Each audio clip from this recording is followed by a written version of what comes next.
And as violence continues across the country, protesters here in Chattanooga decided to take a more peaceful approach. Concerned Citizens for Justice hosted a rally at Miller Park. News Channel 9's ALYSSA SPIRATO joins us now with that story. ALYSSA.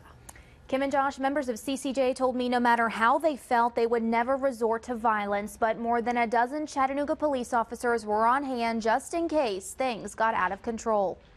And we wanted to make sure that our community had a way to mourn and grieve together in a constructive and peaceful way. I understand people's frustration.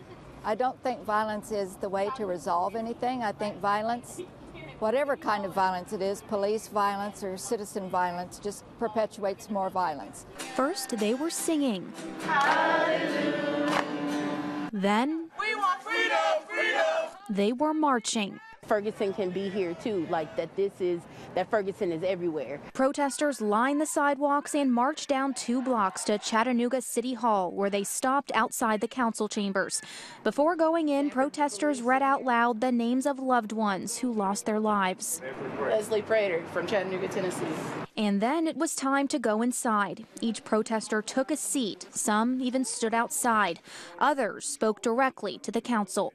So sometimes we put our policemen in a terrible condition because they're having to come in and control an environment that they did not create. After a number of people spoke, Councilwoman Carol Burrs and Larry Groen addressed the audience. I've always been a marcher for equity. It means a lot to me that you all came here. Injustice anywhere is injustice everywhere. And don't laugh when I tell you that I grew up being the only white kid in some playgrounds, and I know what it's like. A peaceful protest that Chattanooga Police Chief Fred FLETCHER says he is proud to see in his city. It's the reason why it's the First Amendment of the Bill of Rights. The ability to gather and speak your mind is a fundamental part of who we are as a people, and our job as public safety is to make sure people feel safe and protected to do exactly that, and tonight was a good example of that.